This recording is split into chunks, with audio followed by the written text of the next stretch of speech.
ಸಮಸ್ತ ಜಮಖಂಡಿ ಕ್ಷೇತ್ರದ ಜನತೆಗೆ ನಿಮ್ಮ ಆನಂದ ಇಂಗಳಗಾವಿ ಮಾಡುವ ನಮಸ್ಕಾರಗಳನ್ನು ತಿಳಿಸುತ್ತಾ, ಮಾಧ್ಯಮ ಮಿತ್ರರ ಜೊತೆ ಮಾತನಾಡುವುದೇನಪ್ಪ ಅಂತಂದರೆ, ಈಗ ನಾವು ನೋಡ್ತಾ ಇದ್ದೀವಿ 6-7 ತಿಂಗಳ ಕಾಲ ಈ ಒಂದು ಜಮಖಂಡಿಯ ರಾಜಕಾರಣದಲ್ಲಿ ರಾಜಕೀಯ ಬೀರಿಸುವಂಥ ಒಂದು ನಾಯಕರು ಇವತ್ತು ಯಾರು ವಿಧವಾದಂಥ ರಾಜಕಾರಣ ಮಾಡ್ತಾ ಇದ್ದಾರೆ ಅನ್ನೋದನ್ನು ಇವತ್ತು ನಾವು ನೋಡಬೇಕಾಗಿದೆ. ನಾನು ಹೇಳ್ತಾ ಇದ್ದೀನಿ, ಇವತ್ತು ಸನ್ಮಾನ್ಯ ಶ್ರೀ ಜಗದೀಶ್ ಗುಡಗುಂಡಿ ಶಾಸಕರು ಇವತ್ತು ಅವರು ರಾಜಕೀಯ ಕುಟುಂಬದಿಂದಲೂ ಬಂದಂಥವರಲ್ಲ, ಅವರು ರಾಜಕೀಯ ಹಿನ್ನೆಲೆದವರು ಅಲ್ಲ. ಆದರೆ ನಿಜವಾಗಿ ಅವರು ರಾಜಕಾರಣಕ್ಕೆ ತಮ್ಮ ಕೊಡುಗೆಗಳ ಮುಖಾಂತರವಾಗಿ ರಾಜಕಾರಣಕ್ಕೆ ಗುರುತಿಸ್ಕೊಂಡವರು. ಆದರೆ ಇವತ್ತು ವಿರೋಧ ಮಾಡ್ತಿರುವಂಥ ಮಾಜಿ ಶಾಸಕರಿಗೆ ನಾನೊಂದು ಪ್ರಶ್ನೆ ಮಾಡ್ತೀನಿ. ನೀವು ಏನಾದರೂ ರಾಜಕಾರಣಕ್ಕೆ ನಿಮ್ಮ ಕೊಡುಗೆ ಏನಾದರೂ ವೈಯಕ್ತಿಕವಾಗಿ ಕೊಟ್ಟಿದ್ದರೆ ಅದನ್ನು ಜನರ ಮುಂದೆ ಇವತ್ತು ಸಾಬೀತುಪಡಿಸಿ. ನೀವು ಏನೋ ಕಾಂಗ್ರೆಸ್ ಪಕ್ಷದ ವೋಟ್ ಬ್ಯಾಂಕನ್ನು ಇಟ್ಕೊಂಡು ಇವತ್ತು ನೀವು ರಾಜಕಾರಣ ಮಾಡ್ತಾಯಿದ್ದೀರಿ. ಇವತ್ತು ನಾನು ಒಂದು ಮಾತನ್ನು ಭಾಳ ಸ್ಪಷ್ಟವಾಗಿ ಹೇಳಕ್ಕೆ ಬಯಸ್ತಾ ಇದ್ದೀನಿ. ಸನ್ಮಾನ್ಯ ಶಾಸಕರಾದಂಥ ಜಗದೀಶ್ ಗುಡಗುಂಡಿ ಅವರು ಭಾಳ ಮುಗ್ಧ ಸ್ವಭಾವದವರು. ಇವತ್ತು ಏನಾಗಿಬಿಟ್ಟಿದಪ್ಪ ಅಂತಂದರೆ, ನಮ್ಮ ಜಮಖಂಡಿ ಶಾಸಕರನ್ನು ಇವತ್ತು ಅವರು ವಿಧಾನಸೌಧದಲ್ಲಿ ಜಮಖಂಡಿ ಕ್ಷೇತ್ರದ ಅಭಿವೃದ್ಧಿ ಬಗ್ಗೆ ಧ್ವನಿ ಎತ್ತಲಿ ಅಥವಾ ಅಭಿವೃದ್ಧಿ ಪರವಾಗಿ ಏನಾದರೂ ಒಂದು ಮಾತನಾಡಿದರೆ ಇದಕ್ಕೆ ಆದಂಥ ಒಂದು ಗುಂಪುಗಾರಿಕೆಯನ್ನು ಕಟ್ಟುವಂಥ ಒಂದು ಕೆಲಸ ಇವತ್ತು ಮಾಜಿ ಶಾಸಕರು ಮಾಡ್ತಾ ಇದ್ದಾರೆ. ಅವರ ಉದ್ದೇಶ ಏನಪ್ಪ ಅಂತಂದರೆ, ಇದ್ದಂಥ ಶಾಸಕರನ್ನು ಯಾವುದೋ ರೀತಿಯಾಗಿ ತೇಜೋದಯ ಮಾಡುವಂಥ ಒಂದು ಕೆಲಸ ಇವತ್ತು ಮಾನ್ಯ ಮಾಜಿ ಶಾಸಕರು ಮಾಡ್ತಾಯಿದ್ದು. ನಾನು ಅವರಿಗೊಂದು ಮನವಿ ಮಾಡ್ಕೊಳ್ತಾ ಇದ್ದೀನಿ. ನೀವು ಮೊನ್ನೆ ಒಂದು ಕಾರ್ಯಕ್ರಮದಲ್ಲಿ ನಾನು ಕೂಡ ನೋಡಿದೆ.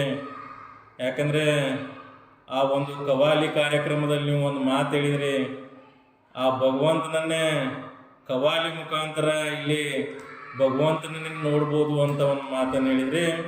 ಆದರೆ ನಾನು ಸ್ಪಷ್ಟವಾಗಿ ಆನಂದ್ ನ್ಯಾಮಗೌಡರಿಗೆ ಒಂದು ಮಾತನ್ನು ಹೇಳಕ್ಕೆ ಬಯಸ್ತಾ ಇದ್ದೀನಿ. ಇವತ್ತು ಹಿಂದಿನ ಇತಿಹಾಸ ತೆಗೆದು ನೋಡ್ರಿ.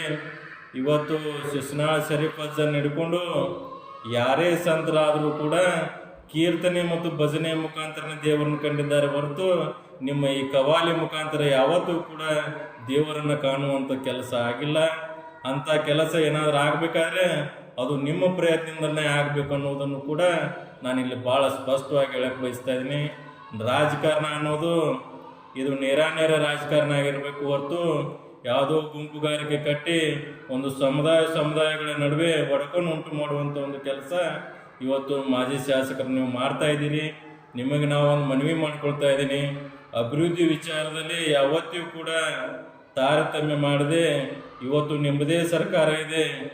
ಇವತ್ತು ನೀವು ಹೆಚ್ಚಿನ ಅನುದಾನ ತರುವಂಥ ರೀತಿ ಒಳಗೆ ಸನ್ಮಾನ್ಯ ಶ್ರೀ ಜಗದೀಶ್ ಗುಡಗುಂಡಿ ಅವರಿಗೆ ಸಾಥ್ ಕೊಡುವಂಥ ಒಂದು ಕೆಲಸ ಮಾಡಿರಿ.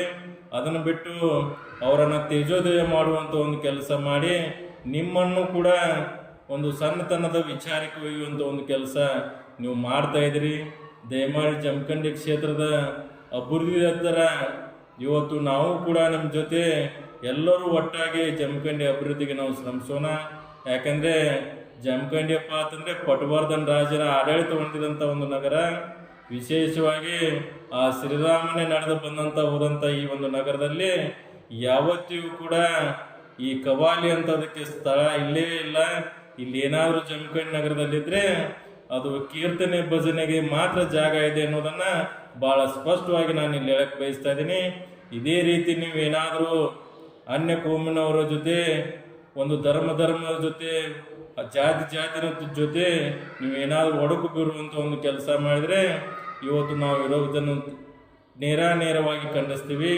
ನಮ್ಮದು ಒಂದೇ ಒಂದು ಏನಪ್ಪ ಅಂತಂದರೆ, ಡಾಕ್ಟರ್ APJ ಅಬ್ದುಲ್ ಕಲಾಂ ಅಂತ ದೇಶ ಪ್ರೇಮಿಗಳನ್ನು, ಶಿಸ್ನಾಳ ಶರೀಫ್ ಅಜ್ಜರಂಥ ಭಕ್ತರನ್ನು ಇವತ್ತು ನಾವು ಕಂಡಿದ್ದೀವಿ ಹೊರತು, ಯಾಕಂದರೆ ಅಬ್ದುಲ್ ಕಲಾಂ ಅವರು ನಮ್ಮ ದೇಶಕ್ಕೆ ಅಣ್ವಸ್ತ್ರವನ್ನು ಎದಕ್ಕೆ ಕೊಟ್ಟಾರಪ್ಪ ಅಂತಂದರೆ ನಮ್ಮ ದೇಶವನ್ನು ಕಾಪಾಡಲಿಕ್ಕೆ ಇವತ್ತು ಅಣ್ವಸ್ತ್ರ ಕೊಟ್ಟಿದ್ದಾರೆ.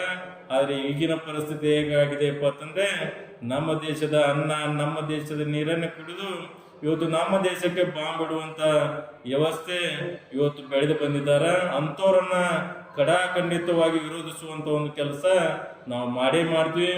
ಮುಂದಿನ ದಿನಮಾನದಲ್ಲಿಯೂ ಕೂಡ ಜಮಖಂಡಿಯ ಪ್ರತಿ ಮತಕ್ಷೇತ್ರದಲ್ಲಿಯೂ ಕೂಡ ಗಂಟೆ ನಾದದ ಶಬ್ದ ಕೇಳಬೇಕು ಅನ್ನೋದನ್ನ ಇವತ್ತು ನಮ್ಮ ಗುರಿ ಎಂಬ ಮಾತನ್ನು ಹೇಳಿ ಇವತ್ತು ನೇರವಾಗಿ ಮಾಜಿ ಶಾಸಕರಿಗೆ ಹೇಳ್ತಾ ಇದ್ದೀನಿ, ರಾಜಕಾರಣ ಅನ್ನೋದನ್ನ ಎಲ್ಲರೂ ಕೂಡ ಅಭಿವೃದ್ಧಿ ಕಡೆ ವಿಚಾರ ಮಾಡೋಣ ಹೊರತು ಇನ್ನೊಬ್ಬರ ತೇಜೋದಯ ಮಾಡುವಂತ ಒಂದು ಕೆಲಸ ದಯವಿಟ್ಟು ನೀವು ಮಾಡಬೇಡ್ರಿ ಅಂತೇಳಿ ನಮ್ರವಾಗಿ ವಿನಂತಿಯನ್ನು ಮಾಡ್ಕೊಳ್ತಾ ಇದ್ದೀನಿ.